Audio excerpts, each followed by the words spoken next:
शिरपूर तालुक्यात 41 लाखांचा गांजा जप्त, शेतात केली होती बेकायदेशीर लागवड। शिरपूर तालुक्यातील महादेव दोंदवाडा शिवारात अंमली पदार्थांविरुद्ध मोठी कारवाई करत शिरपूर तालुका पोलिसांनी तब्बल 41 लाख रुपये किमतीचा गांजा जप्त केला आहे। पोलीस निरीक्षक जयपाल हिरे यांना मिळालेल्या गोपनीय माहितीनुसार राशा समदा पावरा वय 50 याने आपल्या मालकीच्या शेतात विक्रीच्या उद्देशाने गांजाच्या झाडांची बेकायदेशीर लागवड केली होती।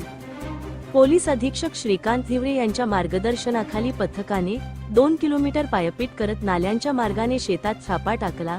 या कारवाईत 820 किलो वजनाची फुले व बोंडे असलेली गांजाची झाडे हस्तगत करण्यात आली असून आरोपीला ताब्यात घेण्यात आले आहे।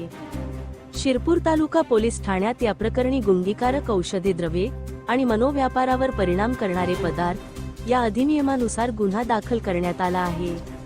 ही यशस्वी कारवाई पोलीस अधीक्षक श्रीकांत धिवरे, अप्पर पोलीस अधीक्षक अजय देवरे आणि उपविभागीय पोलीस अधिकारी सुनील गोसावी यांच्या मार्गदर्शनाखाली पोलीस निरीक्षक जयपाल हिरे, सुनील वसावे, संतोष पाटील, जाकिरोद्दीन शेख, जगन्नाथ कोळी, राजू डिसले, विजय ढिवरे, स्वप्नील बांगर, दिनकर पवार, वाला पुरोहित, कृष्णा पावरा व इतर धुळे क्राईम न्यूज साठी अब्दुल रहमान मलिक, धुळे।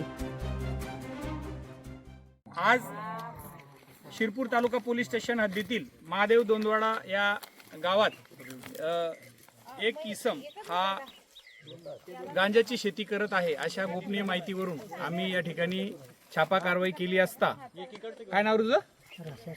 राशा पावरा याने या ठिकाणी ही अशी गांजाची ह्या लवणाच्या लगत आणि महसूल विभागाच्या शेतीमध्ये अशा पद्धतीची गांजाची लागवड केलेली आहे।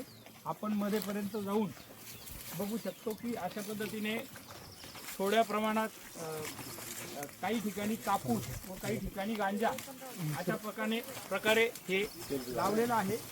हा अजून जो गांजा होता हा आता आपण मजुरांच्या साह्याने या ठिकाणी उपटून घेतलेला आहे हे गांजा।